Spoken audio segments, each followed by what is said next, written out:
Son of Bengal বাংলার খবর, আপনাদের সাথে আপনাদের পাশে। রাজ্য জুড়ে রবিবার স্কুল সার্ভিস কমিশনের গ্রুপ ডি নিয়োগের পরীক্ষা কড়া নিরাপত্তার মধ্যে শুরু হলো। এর আগে গ্রুপ সি পরীক্ষায় মোবাইল সহ ধরা পড়া চাকরি প্রার্থীদের পরীক্ষা বাতিল হওয়ায় এই দিন তাদের গ্রুপ ডি পরীক্ষায় বসতে দেওয়া হয়নি বলে এসএসসি সূত্রে জানা গিয়েছে। পরীক্ষা কেন্দ্রগুলিতে ওই চাকরি প্রার্থীদের নাম সহ বিস্তারিত তথ্য আগেই পাঠানো হয়েছিল, যাতে তারা পরীক্ষায় অংশ নিতে না পারেন।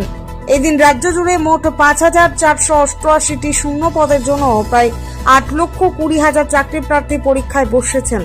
বেলা ঠিক ১২টায় পরীক্ষা শুরু হয়েছে, চলবে দুপুর ৮টা ২০ পর্যন্ত। মোট ৪০ নম্বরের এই পরীক্ষা রাজ্যের ১৭০৭টি কেন্দ্রে নেওয়া হয়েছে। খাতড়া মহকুমাতেও ব্যাপক নিরাপত্তার মধ্যেও পরীক্ষা শুরু হয়েছে। মহকুমার মোট ৩৭টি কেন্দ্রে পরীক্ষায় প্রায় আজ ১৬,০০০ চাকরি প্রার্থী পরীক্ষা দিচ্ছেন। সকাল ১০টা থেকে পরীক্ষার্থীদের কেন্দ্রে প্রবেশ শুরু হয় এবং সকালে ১১টা ৪৫ পর গেট বন্ধ করে দেওয়া হয়।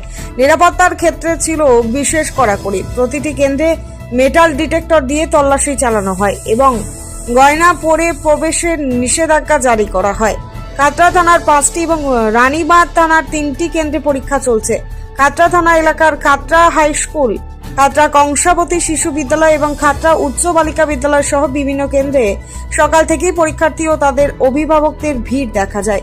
প্রতিটি কেন্দ্রে পুলিশের কড়া নজরদারি ছিল। খাতড়া থানার আইসি সন্দীপন চট্টোপাধ্যায় বিভিন্ন পরীক্ষা কেন্দ্রে পরিদর্শন করেন। পরীক্ষার্থীদের একাংশ জানান তাদের প্রস্তুতি মোটামুটি হয়েছে, তাই ভালো ফলের আশা করছেন। গত রবিবার গ্রুপ সি পরীক্ষাও দিয়েছেন বলেই জানান তারা। পাশাপাশি তাদের দাবি পরীক্ষা কেন্দ্রে কড়া চেকিং থাকলেও তা প্রয়োজনীয়, কারণ এর আগে কিছু পরীক্ষার্থীর ডিভাইস নেই কেন্দ্রে ঢুকে পড়ার ঘটনা সামনে এসেছে। তাই স্বচ্ছতার স্বার্থে এই ধরনের নিরাপত্তা ব্যবস্থা জরুরি বলেই মত পরীক্ষার্থীদের। সন অফ বেঙ্গল বাংলার খবর। খুব ভালো প্রস্তুতি, আগের বারের মতনই আমাদের প্রস্তুতি খুব সুন্দর এবং প্রশাসন আমাদেরকে খুব ভালোভাবে সাহায্য করছে। এখানে এসএসসি গ্রুপ ডির পরীক্ষা দেখছি, ওদের আমরা এডমিট দেখছি এবং আইডেন্টি কার্ড হিসাবে যে কোনো একটা আইডেন্টি প্রুফ দেখা হচ্ছে। আর ওদের যা এডমিটে ইনস্ট্রাকশন দেওয়া আছে সেইগুলো যাতে না নিয়ে যেগুলো ঢুকতে হবে, যেগুলো ঢুকতে মানে ওদের এডমিটে দেওয়া আছে সেগুলো একটু আমরা দেখে নিচ্ছি। ওদের যা এডমিটে ইনস্ট্রাকশন দেওয়া আছে সেই অনুযায়ী ওরা সেরকম ভাবে চলছে। প্রস্তুতি রয়েছে, মোটামুটি রয়েছে প্রস্তুতি। আশা করছি ভালোই ফলো করবো, দেখা যাক কি হয় তারপর। হ্যাঁ, গ্রুপ সি দিয়েছিলাম, গ্রুপ সি ভালো হয়েছে পরীক্ষা। না, আগেও দিয়েছিলাম পরীক্ষা, এবার দিচ্ছি। গ্রুপ সি গ্রুপটি প্রথম দিচ্ছি, আগে বিভিন্ন পরীক্ষা দিয়েছিলাম, যেমন পুলিশের পরীক্ষা দিয়েছিলাম, পিএসসি ক্লার্কশিপ পরীক্ষা দিয়েছিলাম। না, এটা অবশ্যই দরকার আছে চেকিং এর, কারণ আগে বিভিন্ন জায়গায় দেখা যাচ্ছে যে বিভিন্ন ডিভাইস ঢুকে যাচ্ছে, ইলেকট্রনিক ডিভাইস, তো এইসব দরকার আছে চেকিং এর, যাতে প্রশ্নপত্র ঠিকঠাক থাকে বা বিভিন্ন পরীক্ষা থেকে তো তাদের যেমন সুবিধা হয় পরীক্ষা দিতে। আশা করছি ভালোই হবে পরীক্ষা সভাতে। আমার নাম সৌরভ সিনহা পাত্র, বাড়ি মামড়াতে।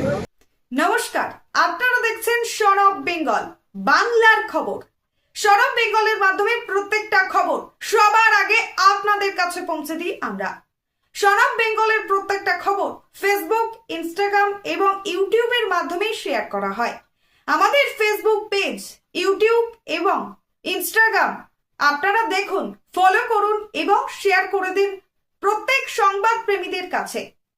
আমাদের ফেসবুক পেজে যান, সেখানে গেলে দেখতে পাবেন রাজনীতি, খেলার খবর এবং বিনোদন জগতের সমস্ত আপডেট সহ লোকাল খবরের খুঁটিনাটি উপলব্ধ। তাই সঙ্গে থাকুন, দেখতে থাকুন সন অফ বেঙ্গল বাংলার খবর।